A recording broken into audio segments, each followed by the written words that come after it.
सबसे पहले चीन में जो मेरा वतन है, वहाँ के मुसलमान के अकायद और फ़िक़्ह हनफी में 99% चीन के मुसलमान हिंदुस्तान के मुसलमान के तरह हनफी मजहब में है।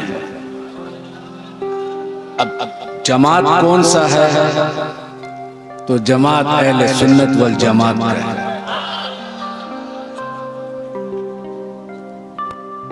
आज से 250 साल पहले 4 बुजुर्ग हिंदुस्तान आए थे चीन से। उनको सिलसिला नक्शबंदिया मुजद्दिदिया में बैत किए, खिलाफत दिए। उन 4 में 3 इमाम थे, तीनों को इजाजत और खिलाफत मिली। चौथा एक शख्स अय्यूब नाम था, वो सिर्फ बैत होके मुरीद होके वापस गए हिंदुस्तान से।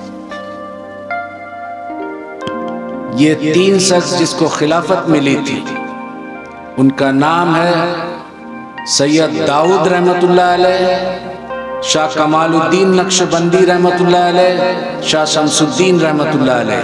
ये 3 खानका 250 साल से चीन में मौजूद है आज तक। चीन के कम्युनिस्ट पार्टी इस वक्त चीन दुनिया में बहुत पावरफुल कंट्री है। आज हम तमाम मोबाइल्स यहाँ रखा हुआ, वो लगभग 90% चीन का पैदा हुआ है। मेरा चचा नक्शबंदी सिलसिला के बहुत बड़े मशाइख थे, 12 से 12.5 लाख मुरीद था। सुभान अल्लाह। उन्होंने हमें तरबियत दी। मेरा ताल्लुकात हिंदुस्तान से इसलिए है कि मेरे वालिद साहब हिंदुस्तान आए, मेरा माँ हिंदुस्तान के है। मेरी तालीम चाइना में हुई। जब तमाम तालीम खत्म हो गया, ग्रेजुएशन हो गया चाइनीज ज़बान में, तो मेरा वालिद साहब कहे कि क्या बनना चाहते हो, डॉक्टर, इंजीनियर? तो हमने कहा कि हमारे आबो अजदाद क्या थे, हम अपने दादा के बारे में ज़्यादा जानकारी नहीं था। बोले हम सब नक्शबंदी सिलसिला के थे। हमारे वालिद साहब यानी कि मेरा दादा शाह कमालुद्दीन नक्शबंदी रहमतुल्लाह अलैह, मेरा वालिद साहब कहे कि वो दीन का खिदमत किया, उसका वालिद साहब दीन का खिदमत किया। तो हमने कहा कि जब इस खानदान से हम बिलोंग करते हैं, तो फिर हमें दुनियावी तालीम क्यों दी? दीनी तालीम किसी मदरसा में देना चाहिए था। तो बोला कि आका अलैहिस्सलाम का एक मशहूर वाक़यात है, हदीस नहीं है, कि इल्म सीखना के लिए अगर चीन जाना पड़े, बस इस वजह से हमारा ताल्लुकात चीन से है। और ये आका अलैहिस्सलाम के ज़माने में बहुत मशहूर था, इसलिए हमने चीन भेज दिया तुम्हें। बहरहाल तब मेरा शौक़ और ज़ौक़ इमाम रब्बानी मुजद्दिद अफ़सानी रहमतुल्लाह अलैह पे हुआ कि सिलसिला नक्शबंदी मुजद्दिदी का बानी जो है इमाम रब्बानी मुजद्दिद अफ़सानी रहमतुल्लाह अलैह। तो जिस शख्स के बारे में मैं जानता नहीं, उनके मजार में जाकर किस तरह ताज़ीम और तकरीम किए मैं नहीं जानता, इसलिए मैं नहीं जानता था। पहले इस शख्स के बारे में जान लूँ, फिर उसके बाद तो मैं स्टडी करने लगा, उर्दू पढ़ने लगा। फिर बहुत जल्दी पढ़ा, क्योंकि बड़ा जब शौक़ होता है किसी लैंग्वेज को सीखने के लिए, तब अल्लाह ताला भी मदद करता है। वो दीन का मामला था, तसव्वुफ़ का मामला था, तो बहुत जल्दी ये मरहला ख़त्म हो गया। फिर बहुत सारे अरब ममालिक में मैं गया देखने के लिए, मिस्र, सूडान, इथियोपिया, जितना अरब मुल्क है। फिर उसके बाद सेंट्रल एशिया किया, जितना 1991 में उज़्बेकिस्तान, किर्गिस्तान, सोवियत यूनियन टूटने के बाद इस हिस्सा में मुसलमान हनफी ज़्यादा है, अप टू तुर्की तक।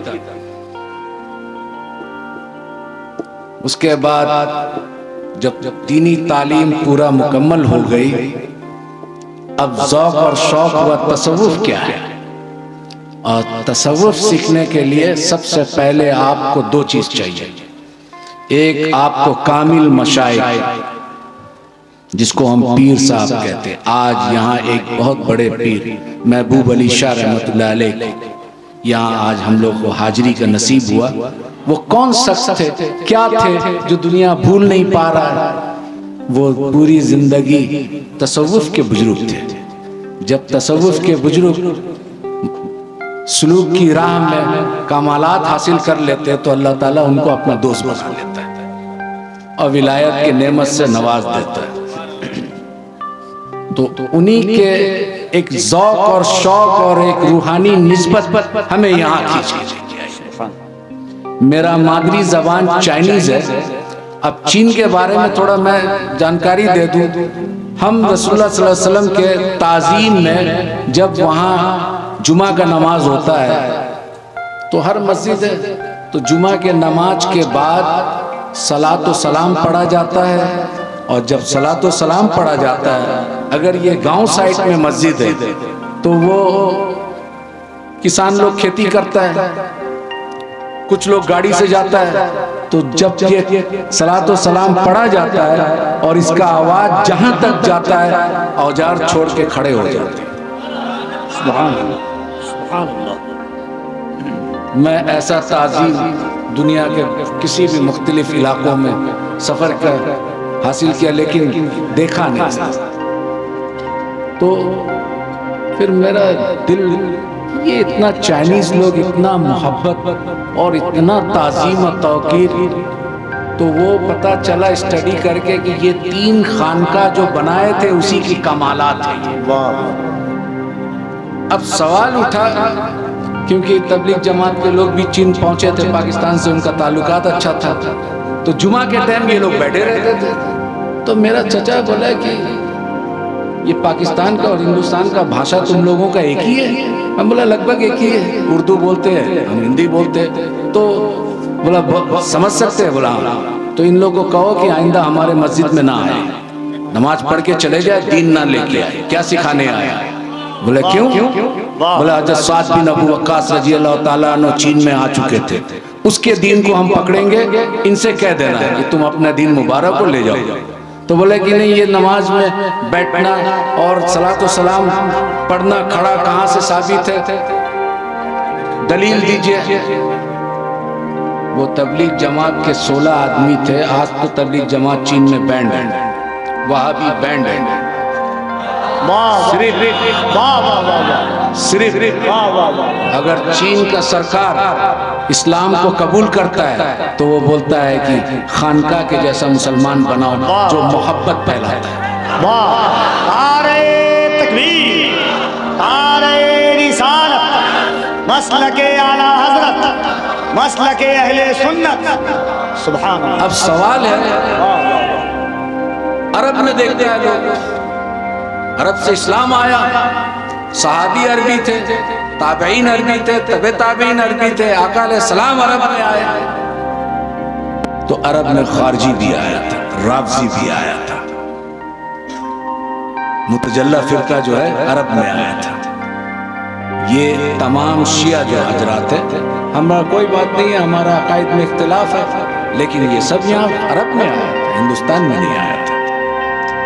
तो सवाल उठा, जब स्टडी किया तो ये लोग ज्यादा जो अहले सुन्नत से निकले, मेन स्ट्रीम अहले सुन्नत है, सवाद आजम, लेकिन इससे जो साखे निकला मुख्तलिफ फिरकों में बटा, वो तमाम के तमाम फिरका कुरान से दलाइल देते हैं। अब ये तबलीग जमात के लोग बोलते हैं कि खड़ा होके साबित करो, ये करो, वो करो। तो हमने उसको पूछा, जवाब दिया, देखिए मेरा चचा यहाँ के ये है और पीर साहब है और वो पसंद नहीं करते, लिहाजा आप लोग यहाँ दीन फैलाने ना आए। क्यों? आप दलील से बात कीजिए। आका अलैहिस्सलाम इमाम शाफी ने इसकी जवाब दे दी। इमाम शाफी रहमतुल्लाह अलैह फरमाते हैं कि हम बिद्दती उम्मतियों से हदीस लेना बंद कर दिया। तो इमाम शाफी रहमतुल्लाह अलैह से सवाल किया, या मोहम्मद बिन इदरीस अश-शाफी, या इमाम शाफी, उम्मत में बिदअत करने वाला, बिदअत फैलाने वाला कौन है? बोलता है तुम्हें मालूम नहीं? उम्मत में बदतरीन उम्मत वो है जो आका अलैहिस्सलाम की ताज़ीम के लिए दलील के कायल है, दलील ढूंढता है। आका अलैहिस्सलाम के ताज़ीम के लिए जो दलील मांगे वो इमाम शाफी के नजदीक बदतरीन उम्मत है। जवाब दे दिए। तो हमने उनसे वही दोहराया इमाम शाफी के कॉल को कि भाई इमाम शाफी ने इसका जवाब दे दिया, अब क्या कहते हैं? बोला नहीं आप दलील दीजिएगा। हम बोला देखो ऐसा है, एक हदीस है। बोला आप आलिम हैं? हमने कहा कि नहीं आलिम नहीं है, हम अपने चचा के साथ है, बहुत सारा मुताला किया किताब के। हदीस में एक रिवायत आया है, हजरत बिलाल हबशी रजी अल्लाह ताला अन्हु ये हब्स के थे। उस वक्त हब्स आज के जो है इथोपिया कहलाता है। तो इथोपिया से 12-14 आदमी आका अलैहिस्सलाम मस्जिद नबवी में आए थे। आने के बाद उन लोग आका अलैहिस्सलाम और हजरत अबू बकर सिद्दीक, उमर फारूक रजी अल्लाह ताला, उस्मान गनी सब बैठे हुए साहबा तवाफ करते हैं। उसी तरह आका अलैहिस्सलाम बैठे हुए और चारों यार सब साहबा बैठे हुए। वो एक तरफ उठ के एक पांव उठा के मोहम्मद बिन सालेह, मोहम्मद बिन सालेह, और एक हाथ उठा रहे, एक हाथ ऐसा कर रहे और ऐसा घूम रहे। तो उमर बिन खत्ताब रजी अल्लाह ताला ने खड़ा हुआ, रोकने का कोशिश किया। आका अलैहिस्सलाम फरमाए या उमर बैठ जा, बैठो, कर लेने दो पूरा। फिर जब पूरा खत्म हो गया तब बैठे। तो फिर आका अलैहिस्सलाम उमर को मुखातिब करके अब पूछो क्या पूछना चाहते। तो जब उमर बिन खत्ताब पूछे उनसे कि तुम लोग ये क्या करते हो, तो वो जवाब सुन लीजिए। हम अपने राजा का इस्तकबाल इस तरह करते, आप दो जहां के राजा है तो आपके इस्तकबाल इस तरह ना करूं। वो अजमी थे, अरबी नहीं थे। तो हदीस में आया ये रिवायत 12 तौहीद, क्योंकि अहले अरब जो खास करके वहाबी अपने आप को सल्फी या हिंदुस्तान में अहले हदीस कहते हैं, वो कहते हैं कि अहले सुन्नत के पास में तौहीद नहीं है। हमारे बुजुर्गाने दीन जो गुजर के आए, ये सब तौहीद के उस मकाम पे पहुंचे जहां पर तौहीद के मार्फत, अल्लाह की मार्फत हासिल करिए। तुम जो तौहीद का बयान करते हो, वसीला को मानते नहीं हो, तो उस पर थोड़ा डिबेट हुआ हमसे। तो हमने कहा कि देखो खुदा मत बनो। हम खुदा कैसे बनते? माज़अल्लाह अस्तगफिरुल्लाह। हम बोला वो रब्बे जल जलाल होकर अपने तौहीद को बयान करता है तो क्या कहता है? कुल हुवल्लाहु अहद। कह दीजिए ऐ मेरे महबूब, कुल, कुल का माने कौन है ये समझो। कुल कह दीजिए, किससे कहते? मेरे बंदों से, आप अपने उम्मतियों से कह दीजिए वो अल्लाह एक है। तो अल्लाह रब्बुल इज्जत अपने तौहीद को बयान कर रहे हैं वसीला रिसालत से, और तुम बंदा होकर वसीला रिसालत को हटा के खुदा की तरफ पहुंचना चाहते हो। ये तो नामुमकिन है, ये तो खुदा का सुन्नत भी नहीं है। इस तौहीद को ले जाओ, ये शैतानी तौहीद है। हम उस तौहीद को मानते हैं अहले सुन्नत वल जमात के, हुजूर गौसुल आजम रजी अल्लाह ताला अन्हु के तौहीद को मानते हैं। अभी एक अल्लामा ने कहा, तेग अली शाह रहमतुल्लाह अलैह, मेरा एक निस्बत हजरत तेग अली शाह रहमतुल्लाह अलैह के खलीफा थे अब्दुल गफूर रहमतुल्लाह अलैह। उनका एक खलीफा थे जो बांग्लादेश में है, शाह नबी बख्श रहमतुल्लाह अलैह। उनसे भी इस्तिफादा का मौका मिला। तो वो जब बुजुर्गों से आप इस्तिफादा करते, उनकी जूती सीधी करते, तो उनका कुछ फैज़ तो मिलता है। जब वो फैज़ मिलता है तो फिर आप एक बेखुशबू वाला फूल होते हैं, लेकिन खुशबूदार फूल के साथ जब जुड़ते हैं तो उसकी तासीर जो है आपके अंदर आने लगता है, तो आपका भी महक होने लगता है। तो ये तौहीद छोड़ दो, क्योंकि रब होकर वसीला रिसालत से अपना तौहीद बताता है, और तू बंदा होकर रिसालत को हटा के डायरेक्ट खुदा तक पहुंचता है। वो तो खुदा का सुन्नत नहीं है और तू खुदा ही दावा कर रहा है उससे बढ़कर। ये सुन्नत, ये तौहीद नहीं चाहिए।